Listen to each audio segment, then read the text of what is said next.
Somebody in a Phoenix Neighborhood Watch Facebook group posted in October 2023 about their Rottweiler seriously injuring a neighbor who'd walked through an unlocked gate to return a package. The dog hadn't been trained. The owner was shocked. The neighbor needed surgery on their forearm.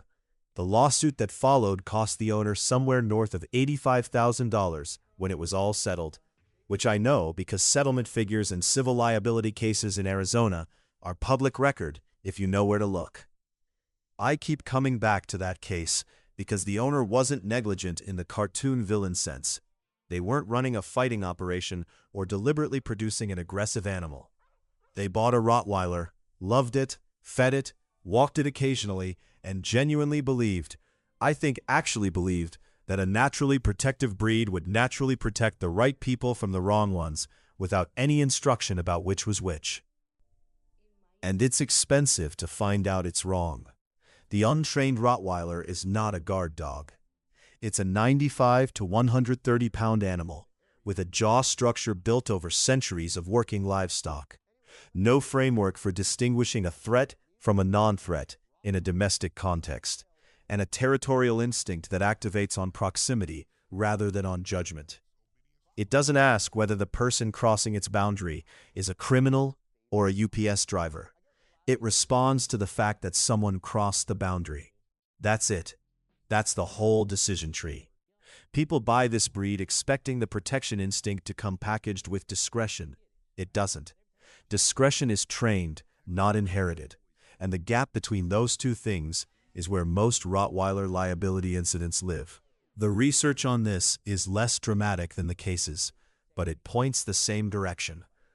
A 2020 study in Frontiers in Veterinary Science examining bite incident patterns across large working breeds found that the overwhelming majority of serious bites from protection-capable breeds involve dogs with no formal obedience foundation. Not no protection training specifically. No basic obedience. Sit, stay, leave it, recall.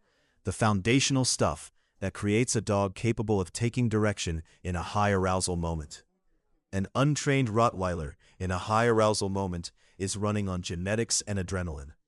A trained one is still running on genetics and adrenaline, but there's a handler voice in there somewhere that the dog has learned to locate and respond to, even when everything else is telling it to move.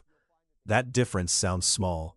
I want to get specific about what training actually changes in this breed, because most people picture training as teaching tricks or doing obedience drills in a parking lot on Saturday mornings. That's a start. It's not the whole thing with a breed like this. A properly trained Rottweiler has been through something closer to structured desensitization than obedience school. The dog has been exposed to strangers approaching in non-threatening ways. Mail carriers, delivery drivers, joggers, kids on bikes, repeatedly enough that those stimuli don't trigger a response. It's been put in situations of controlled, low-level stress and taught to take direction through them. It's been introduced to bite inhibition work, which is the deliberate teaching of threshold awareness. The dog learning that it can feel the impulse to bite without acting on it until there's a reason that clears a specific bar. The VDH, Germany's main kennel organization, has required working title verification for Rottweiler breeding eligibility in compliant programs for decades. A dog has to demonstrate controlled behavior under specific stress scenarios before it's considered suitable to reproduce.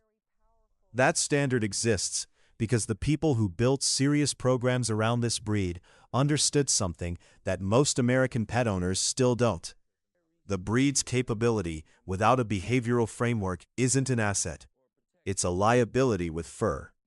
The financial reality of proper training is where people's eyes usually glaze over, which is why I want to put actual numbers on it.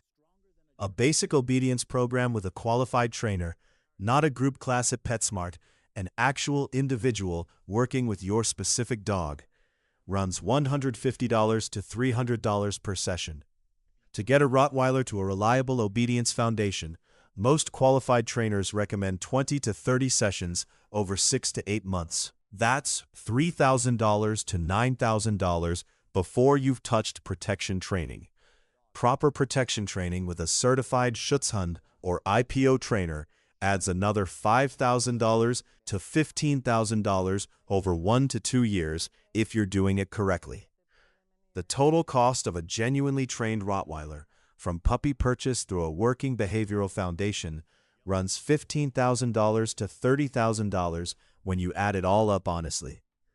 Most people buying Rottweilers are spending $1,500 to $3,500 on the dog, and then nothing, or a few $100s on a group obedience class, and then considering the matter settled.